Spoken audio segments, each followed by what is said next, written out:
Assalamualaikum warahmatullahi wabarakatuh. Perkenalkan, nama saya Muhammad Raihan dari Universitas Negeri Jakarta, Fakultas Ekonomi, jurusan Pendidikan Bisnis. Yang saya hormati kepada Ibu Vita Fitisia, SE SPDMM sebagai dosen pengampu mata kuliah Digital Bisnis. Pada kesempatan kali ini saya akan membuat video profil tentang perusahaan Jasa Marga. PT Jasa Marga Persero adalah milik Badan Usaha Milik Negara (BUMN). Jasa Marga memulai sejarahnya pada tanggal 1 Maret 1978 dengan nama PT Jasa Marga. Pada tahun 1981, perusahaan ini ditetapkan menjadi Persero dan namanya pun diubah menjadi PT Jasa Marga Persero. Pada awalnya, selain menjadi operator jalan tol, perusahaan ini juga berperan sebagai otoritas jalan tol di Indonesia. Hingga tahun 1987, perusahaan ini adalah satu-satunya penyelenggara jalan tol di Indonesia. Perusahaan ini pun mengoperasikan jalan tol pertama di Indonesia, yakni Jalan Tol Jagorawi, Jakarta, Bogor, Ciawi, mulai tahun 1978 pada dekade 1990-an. Pada tahun 2004, setelah dibentuknya Badan Pengatur Jalan Tol, perusahaan ini tidak lagi berperan sebagai otoritas jalan tol di Indonesia, dan kewenangan penetapan tarif jalan tol diserahkan ke Menteri Pekerja Umum. Pada tanggal 12 November 2007, perusahaan ini resmi melantai di Bursa Efek Indonesia dengan kode IDX JSMR. Pada tahun 2017, Jasa Marga mulai mewajibkan pembayaran tol dengan menggunakan uang elektronik untuk mengurangi durasi pembayaran dan antrian di gerbang tol. Pada tahun 2019, perusahaan ini juga mulai menguji coba sistem pembayaran nirhenti untuk makin mempersingkat durasi pembayaran di gerbang tol. Pada tahun 2018, perusahaan ini mulai mengembangkan bisnis non-tol, terutama untuk mengoptimalkan asetnya, baik secara mandiri maupun bekerjasama dengan mitra strategis.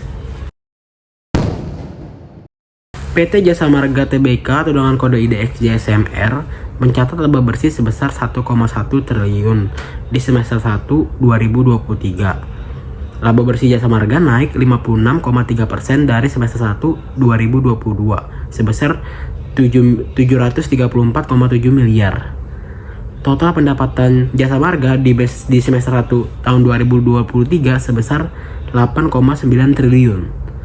Hal tersebut naik 18,3% jika dibandingkan dengan semester 1 tahun 2022, yaitu 7,5 triliun. SWOT PT Jasa Marga Tbk. Yang pertama itu adalah kekuatan. Kekuatan pertama, kinerja keuangan yang baik. Yang kedua, reputasi yang baik di pasar modal. Yang ketiga, mempunyai hubungan yang baik dengan pemerintah maupun kontraktor. Yang keempat, menguasai jaringan jalan tol terpadat di Indonesia. Yang kelima, tingkat pengalaman yang tinggi. Selanjutnya ada kelemahan. Kelemahan yang pertama itu kinerja operasi perusahaan yang belum optimal. Kelemahan kedua, belum memiliki budaya koperasi yang kompetitif. Yang ketiga, sistem informasi yang belum terintegrasi. Kelemahan keempat, pengumpulan tol yang belum berbasis teknologi. Selanjutnya ada peluang. Peluang yang pertama, pertumbuhan industri yang meningkat. Yang kedua, adanya kepastian kenaikan tarif tol. Yang ketiga, kebijakan pemerintah mengenai dana talangan. Yang keempat, kebutuhan jalan tol yang masih tinggi. Yang kelima, peluang tumbuh daerah baru. Selanjutnya ada ancaman. Ancaman yang pertama, tingkat persaingan. Yang kedua, krisis ekonomi.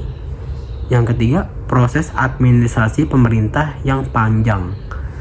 Yang keempat, meningkatnya kesadaran akan jasa pelayanan dari kenaikan tarif.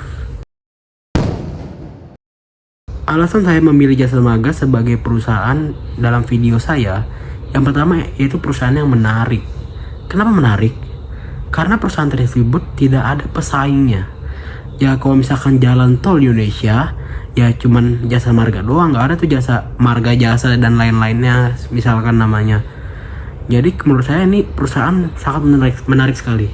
tidak ada pesaing. Kenapa tidak ada pesaing? Menurut saya, mungkin dana yang harus disiapkan sangat besar. Untuk bisnis model seperti ini butuh modal yang sangat besar untuk investnya. Bayangin saja, untuk 1 kilometer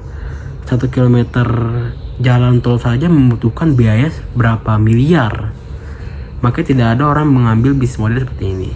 Nah, dan enaknya bisnis jalan tol tersebut sudah pasti untung karena tidak ada pesaing-pesaingnya. Nah, itu yang bikin saya tertarik untuk membuat video ini. Terima kasih teman-teman telah menonton video saya sampai habis. Dan teman-teman jangan lupa like, komen, dan subscribe. Oke, terima kasih. Assalamualaikum warahmatullahi wabarakatuh.